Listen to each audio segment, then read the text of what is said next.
히브리서 11장 8절에서 10절 말씀 같이 읽습니다. 믿음으로 아브라함은 부르심을 받았을 때에 순종하여 장래의 유업으로 받을 땅에 나아갈새 갈 바를 알지 못하고 나아갔으며 믿음으로 그가 이방의 땅에 있는 것 같이 약속의 땅에 거류하여 동일한 약속을 유업으로 함께 받은 이삭 및 야곱과 더불어 장막에 거하였으니 이는 그가 하나님이 계획하시고 지으실 터가 있는 성을 바랐음이라. 아멘. 히브리서 67번째 시간입니다. 반쪽짜리 약속입니다. 이게 일전에 제가 수요일에도 한번 말씀드린 적이 있는 걸로 아는데요. 이 세상은 기본적으로 약속들 위에, 수많은 약속들 위에 세워져 있습니다. 우리는 알게 모르게 굉장히 많은 약속에 묶여서 살아가고 있습니다. 예를 들어 우리가 잘 아는 그 화폐, 지폐. 지폐는 그것만 놓고 보면 그냥 종이 한 장이 종이죠. 그것 자체로는 종이 한 장의 가치에 불과합니다. 그러나 그 종이에는 숫자가 적혀 있고 숫자가 적힌 종이는 그만큼의 가치와 교환이 가능하다는 사회적인 약속을 함의하고 있죠. 자, 그렇기 때문에 우리는 5만, 만, 5천, 천이라는 그 숫자가 적힌 종이를 내고 그에 걸맞는 상품과 교환을 하는 겁니다. 그거 그냥 종이잖아요. 그 종이잖아요. 근데 그게 물건을 살 수 있는 이유는 약속입니다. 그래서 이제는 화폐의 시대가 거의 끝나가고 있습니다. 화폐의 시대가 끝나가고 이제 숫자만 적어놓은 이 종이가 뭐가 의미가 있나? 중요한 건 약속이 중요한 거지. 그러면서 여러분들이 카드 다 들고 다니죠. 그 카드를 뭐라고 불러요? 신용카드. 그 신용이라는 게 뭐예요? 약속. 약속. 서로 간에 약속을 믿는 거예요. 사회적인 약속을 믿고 그걸로 지불을 하는 겁니다. 그래서 플라스틱 머니 이렇게 이야기를 하는데 이제는 이것마저도 없어집니다. 이것마저도 없어지고 정말 핸드폰 이렇게 하고 다니고 그러는데 정말로 약속만 남게 되는 그런 시대가 올 수도 있습니다. 자, 또한 물건의 가치 역시 사회적인 약속이 다 들어있죠. 그래서 소 한 마리를 보통 얼마예요? 200만 원이라 하자고 예를 들어서 200만 원이라고 했을 때 그 가치 역시 사회적으로 약속이 되어 있는 겁니다. 이 정도 소는 한 200만 원쯤 한다 하자. 그래서 적어도 그 나라 안에, 그 사회 안에서는 그 가치가 다 공유가 되고 있죠. 그래서 이걸 살려면 200만 원이라는 약속을 또 지불을 해야 되는 겁니다. 그래야 교환이 가능한 것이죠. 자, 그런데 참 재미있는 것은 이 사회에서 저 사회로 넘어가면 약속이 달라지기도 합니다. 그래서 소 한 마리가 대한민국에서는 200만 원인데 저 남미 어디 가면 한 50만 원 정도 하는 데도 있습니다. 그리고 또 어디 가면 500만 원 하는 데도 있습니다. 그러니까 이 사회마다 약속이 다 조금씩 다른 거죠. 그래서 좀 극단적인 사람들의 경우에는 약속을 국가의 요소에 포함시켜야 된다. 이렇게 주장하는 사람들도 간혹 있습니다. 그래서 국가의 3요소는 영토, 국민, 주권 이렇게 세 개죠. 그런데 여기 약속. 그래서 한 국가 안에는 그 나라에서만 사용하는 약속이 있는 거예요. 한 국가는 그 나라에서만 사용하는 약속이 있어요. 그렇기 때문에 내가 미국이라는 나라에 가면 나는 어쩔 수 없이 거기에 그 나라에 속한 약속을 지켜야 되는 거예요. 일본이라는 나라에 가면 거기는 차선이 우리나라랑 반대입니다. 우리는 자동차가 오른쪽으로 가죠. 근데 일본은 왼쪽으로 갑니다. 그래서 운전석이 반대로 되어 있습니다. 그러면 어떻게 되는 거예요? 나는 그 나라 가서 일본이라는 나라에 갔기 때문에 그 나라의 약속을 지켜야 돼요. 왼쪽으로 운전을 해야 되는 것이죠. 그래서 결국 국가라는 것은 그 나라가 정한 약속에 의해서 서로 구분이 되기 때문에 이 약속이라는 것을 이렇게 국가의 3요소, 4요소로 포함시켜야 된다. 이렇게 주장하는 사람들도 간혹 있습니다. 자, 그러면 이렇게 돼요. 이 세상 전체가 약속으로 이루어져 있기 때문에 우리가 잘 해야 되는 게 뭐예요? 약속을 잘 지켜야 됩니다. 약속을 잘 지켜야 됩니다. 네. 약속을 잘 지키는 사람을 믿을 만한 사람이라고 부릅니다. 그리고 약속을 잘 지키지 못하는 사람은 저 사람은 못 믿을 사람. 그래서 여러분들이 살아가면서 한 사회 구성원으로 살아가면서 여러분들이 꼭 받아야 되는 칭찬이 뭐냐면 저 사람 믿을 만하다. 저 사람 참 믿을 만하다. 저 참 좋은 사람이야. 뭐 나쁜 사람이야. 승질이 더러워. 뭐 성격 참 좋다. 이것보다 여러분들이 이 세상에서 살아가면서 꼭 한번 들어봐야 되는 칭찬은 저 사람 진짜 믿을 만한 사람이다. 약속을 잘 지키는 사람이라는 소리예요. 기독교인으로서가 아니라 한 사회, 대한민국 사회를 구성하는 한 사람으로서 여러분들이 한 번쯤은 그런 걸 들어볼 필요가 있습니다. 내 몸이 아무리 피곤하고 내 몸에 병이 나고 막 비가 오고 막 태풍이 불어도 약속을 지키는 사람. 그런 사람들 정말 여러분들 그거 되게 중요합니다. 여러분들이 생각하는 것보다 훨씬 중요합니다. 그래야 그 사람이 불안하지가 않아요. 정말로. 그래서 제가 이 교회 다니는 성도들이 참 뭐랄까요? 성도 이전에 한 사람으로서 실망할 때가 언제냐면 약속 안 지키는 거. 철석같이 한다고 그래 놓고 철석같이 하겠다고 그래 놓고 안 와. 그건요. 성도라서 욕먹을 게 아니고 그냥 한 사람으로서 욕먹어야 되는 거예요. 시간 약속? 별거 아닌 것 같아도 여러분들 그거 엄청나게 중요합니다. 부모 자식 간에 별거 아닌 것 같은 약속? 되게 중요합니다. 제가 세상은 모든 것이 약속 위에 있기 때문에 크고 작은 약속 정말 잘 지켜야 되고 여러분들이 약속을 할 거면 내가 죽는 한이 있어도 약속을 지킨다는 마음으로 약속을 해야 되고 이게 약속을 내가 지킬 수 없는 약속이다 싶으면 어떻게 하라 그랬어요? 애매하게 대답하라 그랬죠. 잘 모르겠어. 돼봐야 알 것 같아. 이렇게. 그게 중요한 거예요. 왜냐하면 제가 우리 전에도 말씀드렸지만 특별 새벽 예배 같은 거 이렇게 하잖아요. 그러면 새벽 예배 나오기 힘듭니다. 사실은 안 하던 분들은 늘 하시던 분들은 그래도 아이고 뭐 나가지 뭐 이러지만 안 하시던 분들이 나오는 건 큰 각오가 필요하고 결단이 필요합니다. 그럴 때는 어떻게 해야 돼요? 목사님 이번에는 제가 특별 새벽 예배 꼭 나가겠습니다. 그런 공수표 던지지 말고 어떻게 하라고 했어요? 새벽 예배, 이번 특별 새벽 예배 나오라고. 그럼 어떻게 해야 된다고요? 한번 나오도록 한번 해볼게요. 애는 써볼게요. 잘 모르겠어요. 돼봐야 알 것 같아요. 이러잖아요? 그러면 어떻게 되냐면, 막 약속을 해가지고 나온 사람은, 왔네. 근데, 돼봐야 알 것 같아요. 그러면 그 사람 나오면 어떻게 해요? 엄청 환영받습니다. 그게 그런 거예요. 여러분들, 정말로 꼭 지키고 싶은, 꼭 약속을 했으면 어떻게든 지켜내세요. 어떻게든. 다 지켜낼 수 없다는 거 압니다. 다 지켜낼 수 없다는 거 압니다. 그러나 정말 여러분들이 살아생전에 한 번쯤은 저 사람은 진짜 믿을 만한 사람이야. 그런 거는 진짜 한번 들어보셔야 됩니다. 그게 어떻게 보면 이 사회를 살아가는 구성원으로서 어떻게 보면 제일 좋은 칭찬일 수도 있습니다. 그 어떤 것보다. 저 사람 참 착해. 참 어려운 이유 도와줘. 이런 것보다요.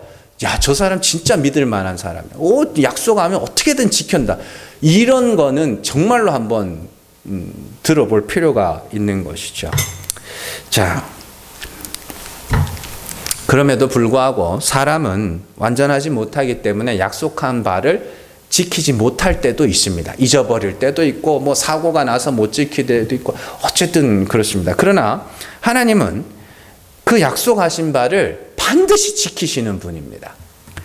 하나님은 축복의 약속이든지 저주의 약속이든지 반드시 그 약속을 지키시는 분입니다. 성경을 구약, 신약 이렇게 있죠? 구약은 뭐예요? 옛날 약? 구약은 옛 약속, 옛 언약.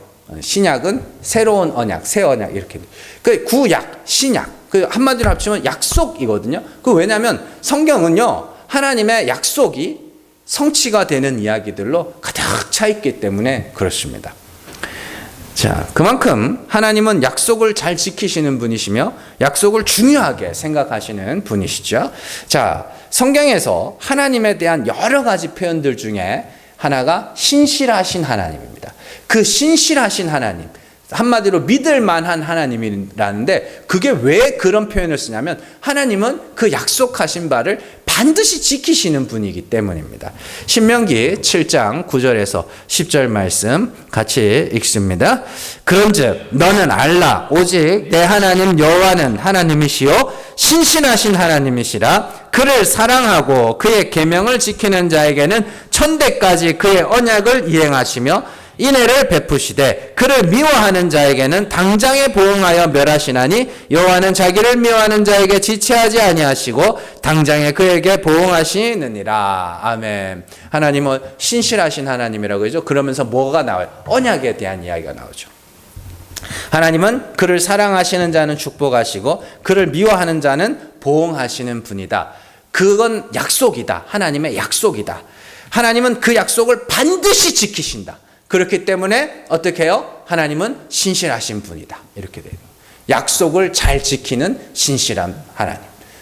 그러면 성도들도 뭐야? 신실하다. 저 사람 참 신실해. 그건 교회 와가지고 하나님 이게 아니라 약속을 잘 지키는 사람, 약속을 잘 지키는 사람이 신실하는 거예요. 여러분들 잘 아셔야 됩니다.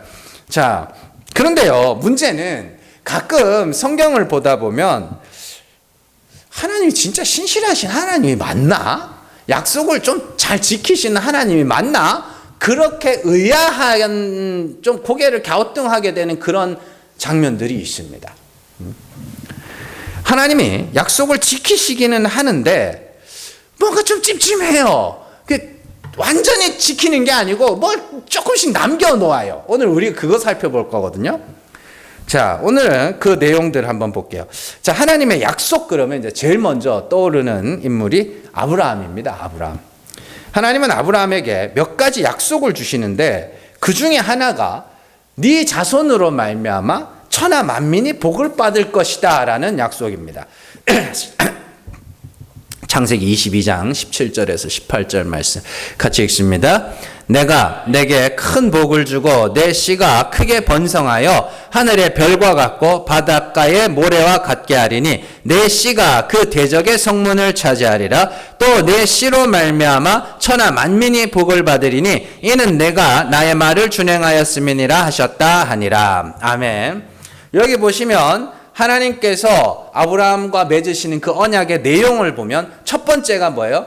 내 씨가 크게 번성하여 하늘의 별과 같고 바다의 모래와 같게 할 것이다. 많게 하겠다는 이야기예요. 자, 이 약속을 주셨을 때가 언제냐면 아브라함이 이삭을 번제물로 바쳤을 때입니다. 자, 그러면 이제 이 말씀만 보면 그렇게 되는 거죠. 이삭이 크게 번성해서 하늘의 별과 같고 바닷가의 모래처럼 많게 할 것이다. 이렇게 약속하시는 것처럼 보입니다.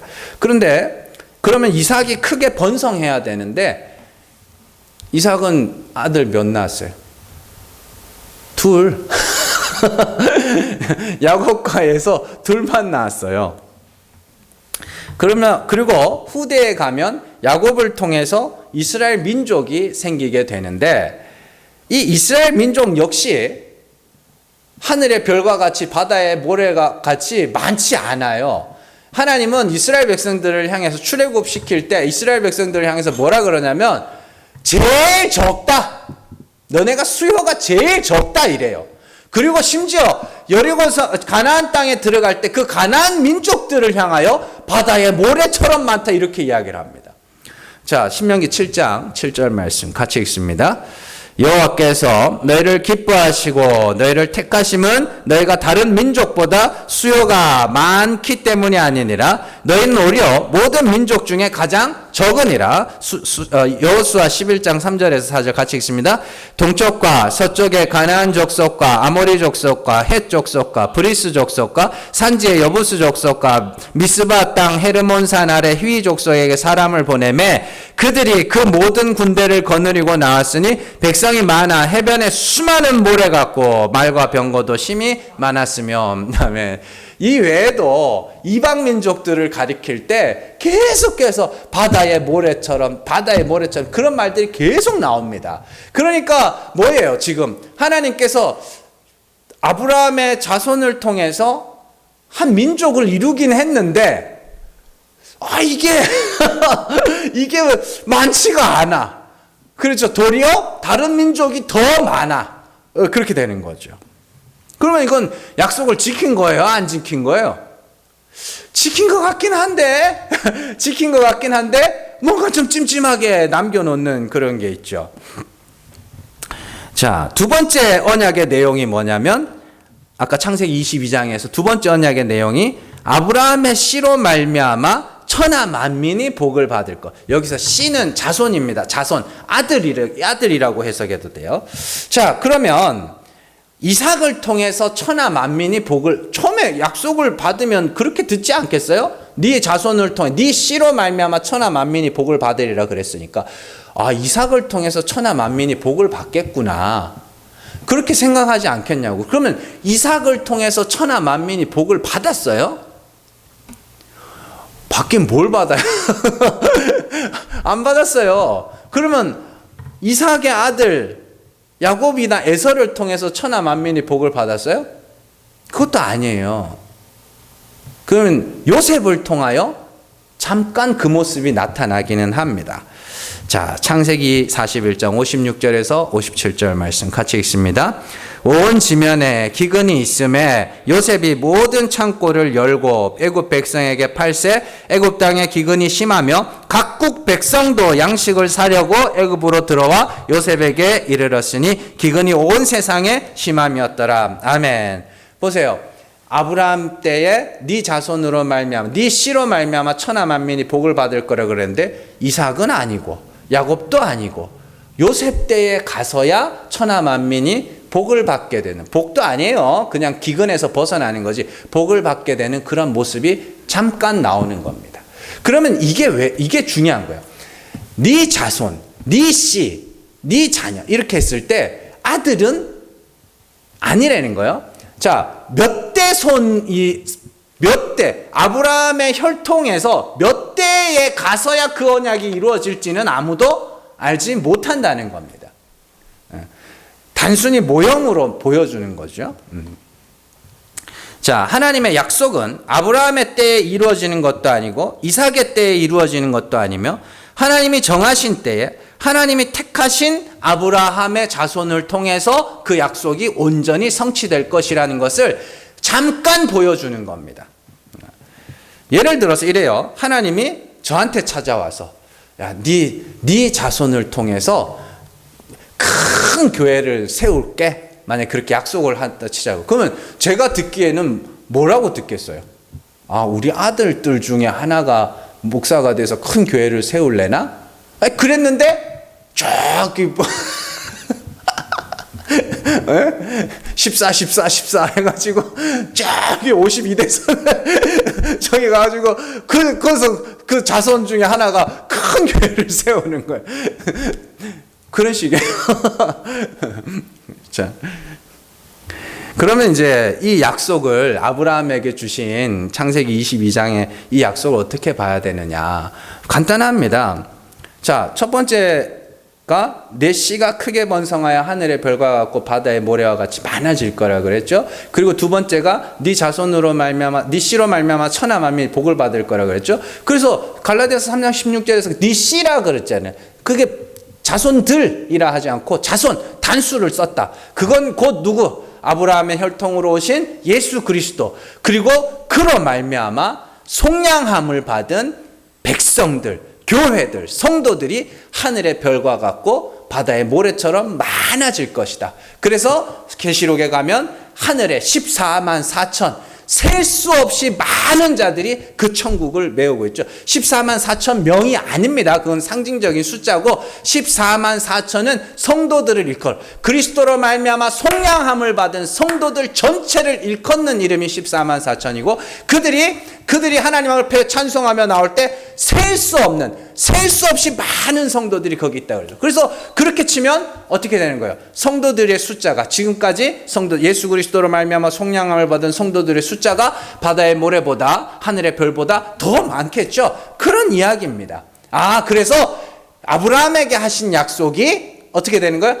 예수 그리스도로 말미암아 완전히 성취가 되는구나.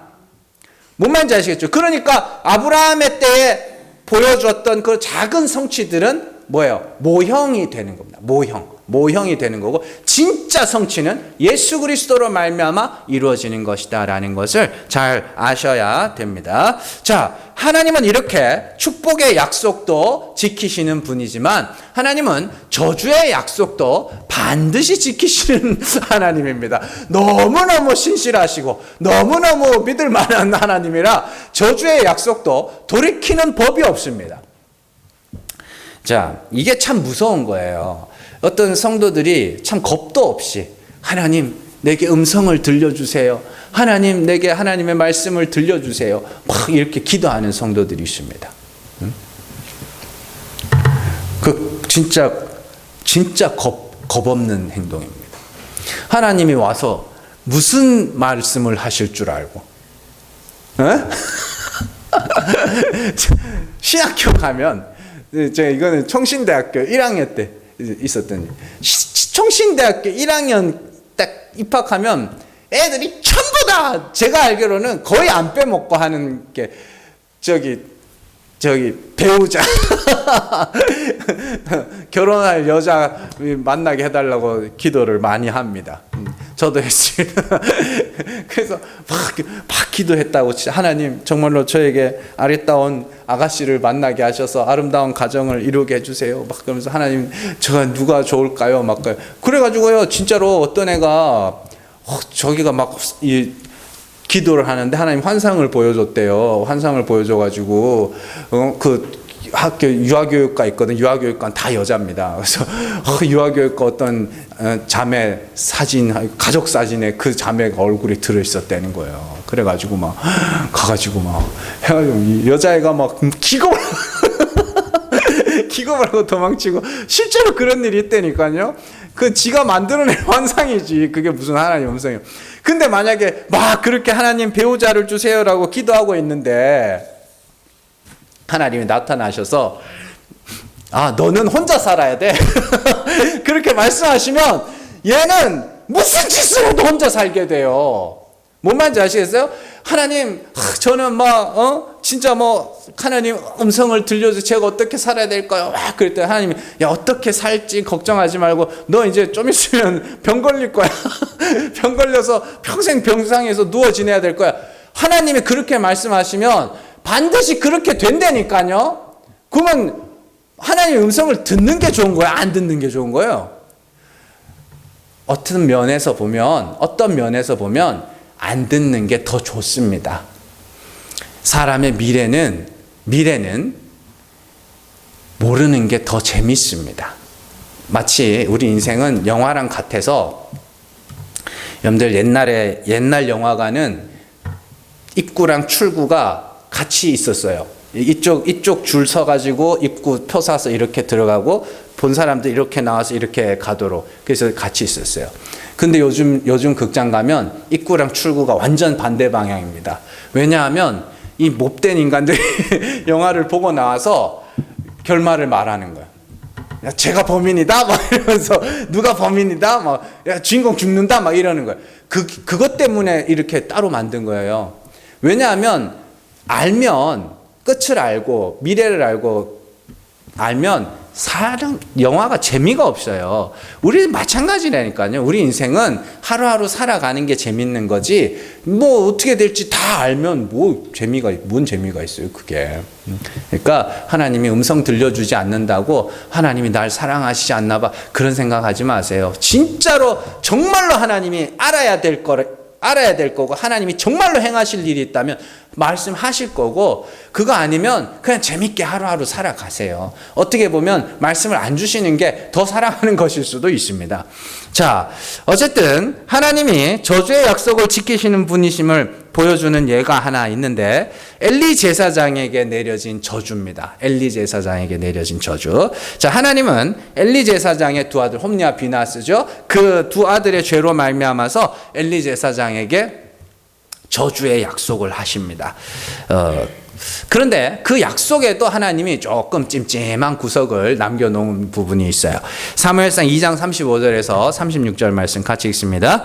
내가 나를 위하여 충실한 제사장을 일으키시리니 그 사람은 내 마음 내 뜻대로 행할 것이라. 내가 그를 위하여 견고한 집을 세우리니 그가 나의 기름 부음을 받은 자 앞에서 영구히 행하리라. 그리고 내 집에 남은 사람이 각기 와서 은 한 조각과 떡 한 덩이를 위하여 그에게 엎드려 이르되 청하노니 내게 제사장의 직분 하나를 맡겨 내게 떡 조각을 먹게 하소서 하리라 하셨다 하니라. 아멘.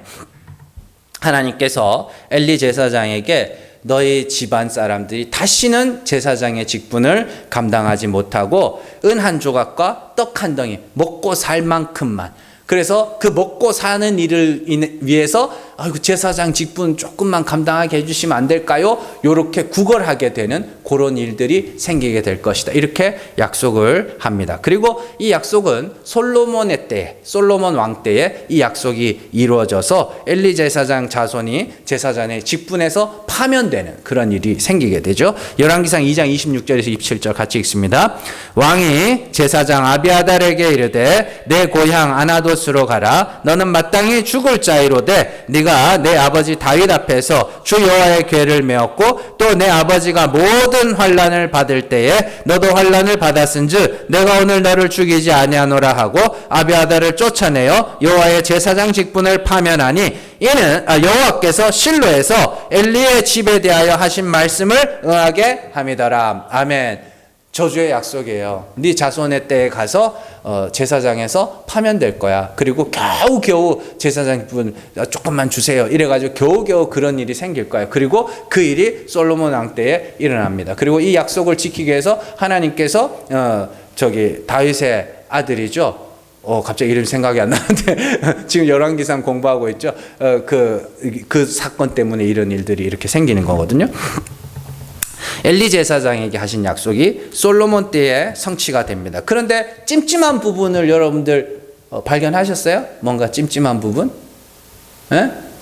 다시 그 사무엘상 2장 35절에 가보시면 처음에 뭐가 나오냐면 내가 나를 위하여 충실한 제사장을 일으키리니 이렇게 되어 있습니다. 여기서 주목할 것이 내가 누구예요? 하나님이죠. 내가 누구를 위하여? 나를 위하여 충실한 제사장을 일으킬 거라 그랬습니다. 그러면 이제 이 아비아달이 제사장 직분에서 파면당하고 사독이 제사장이 되거든요. 그러면 그 사독은 하나님이 일으킨 거예요? 아니에요. 아론의 자손이에요.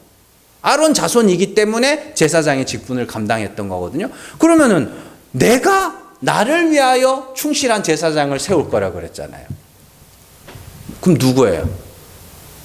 멜기세덱의 반차를 쫓은 하늘의 대제사장 예수 그리스도를 이미 여기서부터 하나님께서 약속을 주고 계셨던 겁니다. 그래서 아론의 반차를 쫓는 제사장 아비아달이 파면되고 사독도 이제 폐하여지고 하늘의 대제사장 예수 그리스도가 오셔서 어떻게 해요? 그 제사장 직분을 감당하게 되는 것이죠. 그래서 그 사람은 내 마음 내 뜻대로 행할 것이라고 그러죠. 그래서 예수님 뭐라 그래요? 뭐라 그래요? 하나님, 내가 아버지의 뜻을 이루기 위하여 왔습니다. 그래서 자기 자신을 들여 대제사장 직분을 감당하게 되는 그런 거죠. 그러니까 그 구약의 언약의 찜찜한 부분들은 다 예수 그리스도로 말미암아 완성이 된다고 보시면 됩니다.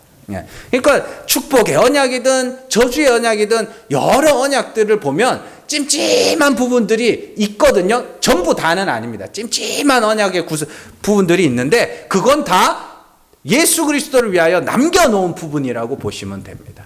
네. 그래서 아브라함의 언약, 저 엘리 제사장에 대한 저주의 언약, 거기에도 다 예수 그리스도의 내용이 들어있죠. 그건 뭐 하나님이 신실하신 하나님이라는 건 다윗의 집안에 내려진 저주에서도 발견할 수 있습니다. 사무엘하 12장 10절에서 11절 말씀 같이 읽습니다. 이제 네가 나를 업신여기고 햇사람 우리아의 아내를 빼앗아 내 아내로 삼았은즉 칼이 내 집에서 영원토록 떠나지 아니하리라 하셨고 여호와께서 또 이와 같이 이르시기를 보라 내가 너와 내 집에 재앙을 일으키고 내가 내 눈앞에서 내 아내를 빼앗아 내 이웃들에게 주리니 그 사람들이 내 아내들과 더불어 백주에 동침하리라. 아멘.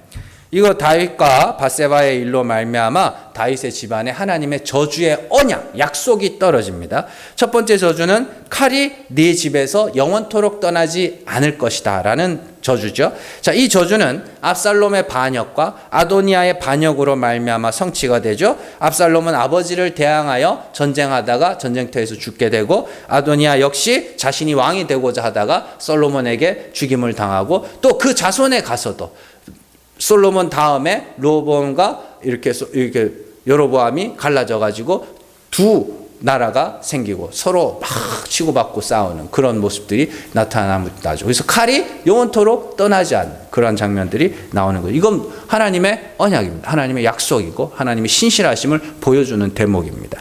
또한 다윗의 아내들 역시 백주에 다른 사람과 동침하게 될 거다. 이건 압살롬을 통해서 하나님이 그 약속을 성취시키죠. 압살롬이 아버지와 반역하고 이 다윗은 도망치면서 왕궁을 지키기 위해서 자기 첩 몇 명을 거기다 남겨놨더니 압살롬이 와가지고 자기 엄마들이잖아요. 엄마 좀 그런데 하여튼 그렇잖아요. 근데 사람 백성들 다 보는 데서 동침하죠. 대낮에. 그래가지고 그런 일들이 나옵니다. 자, 그래서 어떤 면에서 보면 하나님의 신실하심은 참 양날의 검과 같은 거예요. 왜냐하면 축복을 약속하시면 반드시 축복을 해주시고 저주를 약속하시면 반드시 저주가 떨어질 것이기 때문에 이게 도대체 어떻게 해야 되나 막 그렇게 되는데 어쨌든 중요한 것은 그러니까 축복이든 저주든 간에 하나님은 약속하신 바를 반드시 지키시는 언약의 하나님, 신실하신 하나님이라는 걸 여러분들이 반드시 기억을 하시고 이걸 보고 나서 성경을 다시 여러분들이 한번 읽어보시면 참 재밌습니다. 성경이 이 약속이 여기서 이루어지는구나. 창세기 여기서 했던 약속이 여기서 이루어지는구나. 이런 것들이 다 나오고 그러면 하나님을 역사의 주관자라 그러잖아요.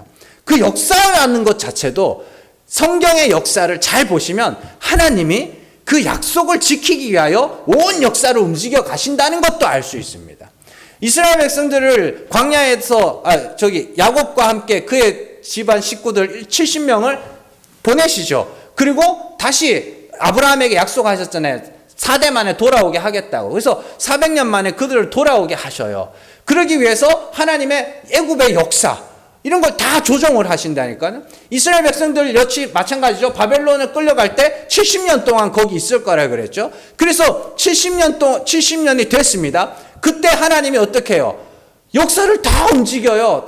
바벨론 멸망시키고 메데파사 넘어가고 막 고레스 왕 막 다 이용해가지고 다시 돌아오게 하고 이런 일들이 있다고요. 그러니까 하나님이 역사의 주관자라는 건 하나님께서 그 약속하신 바를 이루기 위하여 온 역사를 움직이고 계시는구나. 그리고 창세전에 약속하신 게 있어요. 우리를 창세전에 택하신 자들을 그리스도로 말미암아 하나님의 아들이 되는 신령한 복을 주시겠다고 약속하셨어요. 그 약속을 이루기 위해서 택하신 자는 반드시 뭐 해야 돼요? 예수를 믿어야 됩니다. 그리고 복음을 전하는 자들을 만나야 됩니다. 그러기 위해서 하나님이 온 역사를 지금도 움직여가고 계십니다. 어딘가에 있을 택하신 자가 예수를 믿고 복음을 듣고 예수를 믿도록 하기 위하여 그 창세전에 택하신 자들을 향한 그 약속을 지키기 위해서 온 역사가 움직여가고 있는 겁니다. 그래서 이 종교사들 기독교 역사뿐만이 아니라 세계 역사를 보면 참 재밌는 게 그 역사라는 게 자꾸 복음이 때를 맞춰서 순환하고 있다는 걸 알 수 있습니다. 중동에서 시작된 거잖아요. 이스라엘이 중동 한복판에 있으니까. 중동에서 복음이 시작돼가지고 이게 아시아 그래가지고 그 소아시아 터키 이쪽입니다. 거기 통해서 유럽으로 갔다가 갑자기 뜬금없이 아메리카로 갔다가 뭐 그러다가 갑자기 이 한국으로 와요. 여기 더 가야 되는데 왜 안 가나 모르겠는데 때 되면 또 하나님이 가게 하실 겁니다. 어딘가에 택하신 자들. 그리고 그건 큰 흐름이잖아요. 근데 종교사 안에서도 보면 작은 움직임들이 있어요. 작은 한 사람에 의해서 뭐 어떤 수도사에 의해서 한 사람씩 어떤 사람은 막 지금 러시아 그쪽으로 가가지고 거기서 키릴 문자 만든 선교사도 있고요. 그리고 중국까지 온 사람도 있습니다. 중국 AD 7세기인가 8세기인가 그 무렵에 중국까지 온 사람도 있습니다. 그러면 그런 걸 보면 하나님께서 이 온 역사를 그 언약, 창세전 그 언약을 이루시기 위해서 역사를 움직여가고 계신다는 것을 알 수가 있단 말이에요. 그러니까 우리가 역사를 볼 때도 그런 관점으로 좀 볼 필요가 있습니다. 맨날 그냥 그 대통령 나쁜 대통령 이런 것만 하지 말고 역사를 그렇게 볼 필요가 있다고요. 그래서 진짜로 하나님이 누군가가 저를 만나야 돼서 근데 저는 맨날 사무실에 있고 막 우리 교회가 전부 있냐 이렇게 사는데 누군가가 저를 만나야 된다면 하나님이 반드시 움직이게 하실 겁니다. 저를 움직이게 하든지 그 사람을 움직이게 하든지 반드시 만나게 하실 것이고 복음이 증거되게 하실 것이고 그게 사도행전의 이야기잖아요. 하나님께서 어떻게 해요? 베드로와 고넬료를 만나게 하기 위하여 고넬료를 움직이게 하시죠. 그리고 베드로에게 환상을 보여주고 바울도 마찬가지. 바울이 데살로니가 사람 일 가야 되는데 바울이 자꾸 아시아로 가려고 그러고 엉뚱한 데로 가려고 그러니까 못 가게 하죠. 그리고 데살로니가 환상 보여서 가게 하고 그런 모든 것들을 여러분들이 보면서 역시 우리도 사도 바울처럼 이렇게 해야 돼. 뭐 이 사람처럼 이렇게 아니라니까요. 하나님을 보셔야 된다니까. 하나님이 그렇게 구원할 자가 있어서 하나님이 이 사람들을 보내시고 구원할 자가 있어 이 사람들을 만나게 하시고 그래서 저기 사도행전 28장에 가면 사도 바울이 어떻게 되냐면 그 전까지는 자기가 찾아다녔잖아요. 근데 로마에 가서 셋집 가택 연금됩니다. 그리고 거기서 사람들을 찾아오게 하셔요. 하나님. 그러니까 하나님은 어떤 식으로든 그의 약속을 지키시는 분이다라는 것을 꼭 기억을 하셔야 됩니다. 자, 오늘 말씀이 이런 언약에 관한 말씀, 특별히 아브라함의 언약과 관련된 말씀입니다. 자, 아브라함이 갈대아 우르에 있을 때 하나님은 아브라함에게 나타나서 내가 너에게 보여줄 땅으로 가라 이렇게 말씀하십니다. 또한 하나님은 아브라함과 그의 자손에게 뭔가를 주겠다고 뭔가를 보여주십니다. 이게 되게 중요해요. 이 말씀이 되게 중요하거든요. 창세기 12장 1절 말씀 같이 읽습니다. 여호와께서 아브라함에게 이르시되 너는 너의 고향과 친척과 아비의 집을 떠나 내가 네게 보여줄 땅으로 가라. 아멘. 창세기 13장 14절에서 15절 같이 읽습니다. 롯이 아브라함을 떠난 후에 여호와께서 아브라함에게 이르시되 너는 눈을 들어 너 있는 곳에서 북쪽과 남쪽 그리고 동쪽과 서쪽을 바라보라. 보이는 땅을 내가 너와 내 자손에게 주리니 영원히 이르리라. 하나님이 롯이 소돔과 고모라로 떠나죠. 롯의 목자 아브라함의 목자가 막 서로 싸워가지고 야 우리 너는 동으로 가면 난 서로 가겠다 뭐 이러죠. 근데 하나님께서 아브라함에게 롯이 떠난 후에 자 중요한 거예요.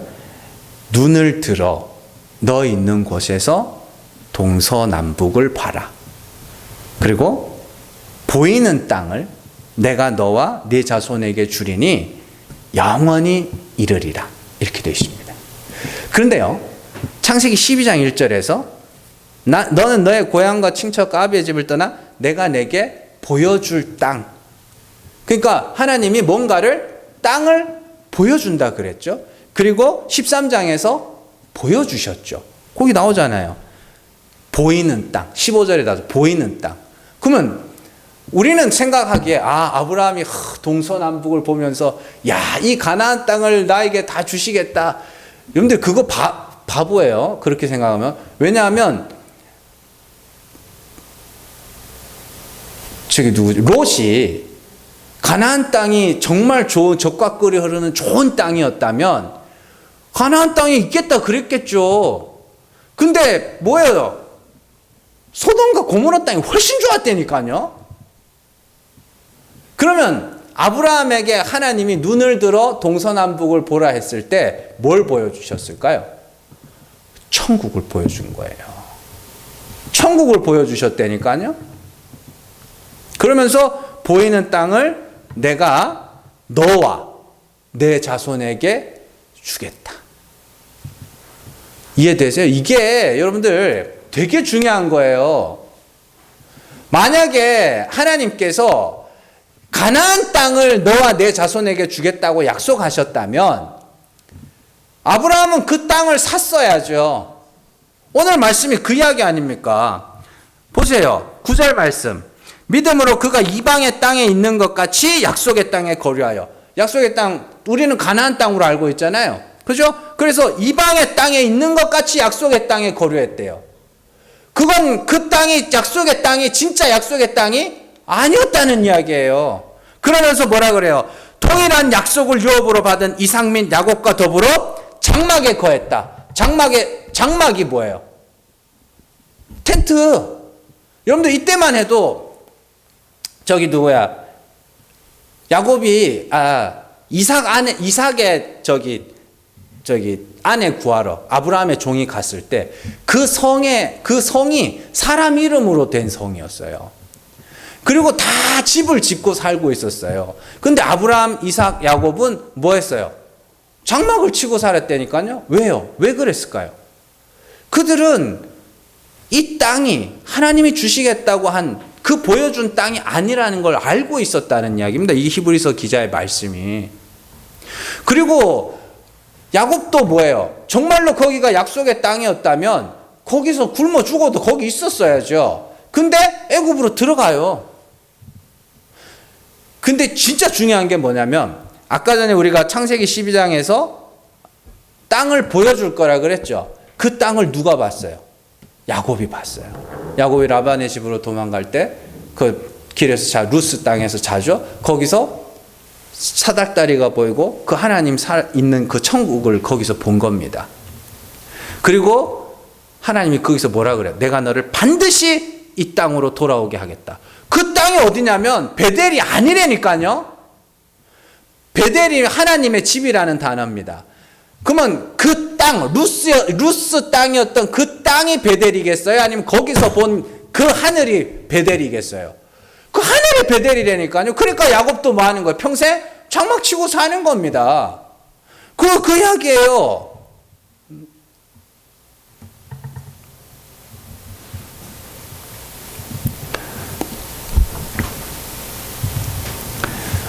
그렇게도 약속을 잘 지키시는 하나님이 땅 주겠다 약속해놓고 아무 땅도 안 줬어요. 아무 땅도 안 줬어요. 겨우 얻은 땅이 뭐예요? 무덤. 이삭은 땅이 있었어요? 없었어요. 야곱은 없었죠. 왜요? 거기가 아니니까. 거기서 보여준 약속의 땅 가나안이라고 알고 있는 거기서 보여준 거기였으니까. 그 오늘 말씀이 그 내용입니다. 10절 말씀. 이는 그가 하나님이 계획하시고 지으실 터가 있는 성을 바랐습니다. 하나님께서 천국을 보여주시고 그리고 내가 너에게 주겠다고 한 땅, 내가 너에게 보여주겠다고 한 땅, 내가 보인 땅은 여기가 아니야. 하늘이야. 그렇게 이야기해요. 그리고 예수님께서 오셔서 정말로 아브라함의 너와 내 자손에게 그 땅을 준다 그랬잖아요. 아까 창세기 13장 15절 보이는 땅을 내가 너와 내 자손에게, 여기도 단수입니다. 줄이니 영원히 이르리라. 영원히 거할 그 땅이 어디예요? 천국. 그래서 예수님이 죽으시고 죽은 자 가운데서 살아나셔서 승천하시죠. 예, 거기. 그 땅을 누구에게 줘요? 예수 그리스도와 아브라함의 자손 누굽니까? 우리예요. 영적 아브라함의 자손. 왜 아브라함의 자손이야? 아브라함과 같은 믿음을 가지면 아브라함의 자손이라고 합니다. 아브라함의 혈통적 아브라함의 자손이 아니라 그와 같은 믿음을 가지면 우리도 그의 자손이 되는 겁니다. 그래서 아브라함이 믿은 바 하나님은 죽은 자를 살리신 하나님이고 우리가 믿는 하나님도 죽은 자를 살리신 하나님. 그래서 아브라함이 죽은 자 같고 사라가 죽은 자 같고 우리 역시 뭐 하는 거예요? 그리스도와 같이 죽었다. 그렇게 이야기를 하는 거죠. 그래서 그리스도로 말미암아 하나님이 죽은 자를 살리시는 분이심을 믿고 그리스도와 같은 죽음을 죽은 우리에게도 뭐가 주어진 거예요? 그 땅.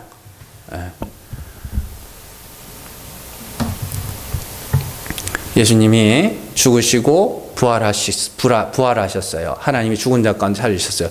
그 다음 과정이 뭐예요? 승천하심으로 우리가 죽은 자 가운데서 살아난 우리가 거할 땅도 거기구나라는 걸 예수님이 보여주셨어요. 그래서 요한계시록 14장에 가면 뭐라 그러냐면 성도들 하늘의 14만 4천을 향해서 뭐라 그러면 어린 양이 어디를 가든지 그대로 따라가는 자며 이렇게 되어 있습니다. 그리스도께서 십자가에서 죽으시면 우리도 같이 십자가에서 죽고 그리스도께서 죽은 자 가운데서 살아나시면 우리도 죽은 자 가운데서 살아나시고 그리스도께서 승천하셔서 하나님 보좌 우편에 거하시면 우리도 거기에 거하는 겁니다. 그게 하나님의 약속입니다. 아브라함에게 주신 약속이며 예수 그리스도를 통하여 보여주신 약속이며 우리에게 주어진 약속입니다. 하나님은 그 약속을 반드시 지키실 겁니다. 반드시 그리스도와 같은 죽음을 죽게 하실 것이며 반드시 죽은 자 가운데서 살리실 것이며 반드시 우리를 하늘로 불러 올리셔서 그리스도와 같이 보좌 우편에 앉히실 겁니다. 그러니까 우리는 천국을 소망하면서 살아야 되는 거예요. 여러분들 우리가 가끔씩 참 이 세상에 정냄이 뚝뚝 떨어질 때 있지 않아요? 뭐 각자의 이유로 진짜 이 나라를 떠나고 싶어. 뭐 그런데 다른 나라 보니까 다른 나라는 더 안 해? 야, 이거 도대체 어디를 가야 되나? 저는 가끔 이렇게 아직도 이제 마음에 조금 로망이 있습니다. 시골 생활에 대한. 그래서 막 농사 지어서 그걸 밥 벌어 먹고 사는 게 아니라 그냥 소소하게 이렇게 뭐 밭 일구면서 뭐 이렇게 하고 뭐 집도 고치고 이런 거 집 고치고 이런 거 좋아하거든요. 그래가지고 이런 것도 좀 하고 그런 로망이 있는데 그래서 시골 가깝더니 야, 시골 인심 장난 아니더만. 도둑놈도 그런 도둑놈들이 없더만요. 뭐 다 짓고요, 다 짓고 별의별 사람들 다 있고 그래도 도시에 사는 사람들은 그나마 먹물 꽤나 먹은 사람들인데 이 시골 사람들은 진짜 별의별 사람들이 다 있더만요. 그러니까 완전 도시보다 거기가 더 무법지대. 그러니까 시골도 갈 데가 도대체 나는 어디 가서 살아야 되나. 그럴 때마다 이제 정냄이 떨어지고 또 진짜 정냄이 떨어질 때가 언제냐면 사람한테 실망할 때 너무너무 정냄이 떨어집니다. 그런 일이 왜 일어나면 그런 일이 일어날 때마다 저 그렇게 생각합니다. 여기는 내가 발붙이고 살 곳이 아니구나. 내가 거해야 할 곳이 천국이구나. 이리로 갈까 저리로 갈까 아무리 돌아봐도 갈 만한 데가 없어요. 역시 내가 살아갈 곳은 천국이구나. 그러면서 우리가 다시 천국의 소망을 회복하는 겁니다. 참 이게 아이러니한 거죠. 이 땅의 고통 때문에 그 천국을 기억하는. 그러면 하나님이 네가 있어야 할 곳은 거기가 아니라 여기란다라는 걸 가르쳐 주시면 어떻게 하겠어요? 좋은 일들을 많이 주겠어요? 가끔 좋은 일도 주시지만 안 좋은 일들도 많이 주십니다. 그럴 때마다 천국을 기억하시면서 그래 내가 가야 할 곳, 아브라함의 자손, 아브라함과 같은 믿음을 가진 아브라함의 자손인 내가 가야 할 곳은 영원한 하나님 나라다. 예수 그리스도 아브라함의 후손으로 오신 예수 그리스도께서 죽으시고 부활하셔서 승천하여 그 계신 거기가 내 집이다. 그런 마음을 품으시고 정말로 날마다 그 천국의 소망이 여러분들 안에서 회복되는 역사 있기를 주님의 이름으로 축원합니다. 기도하겠습니다.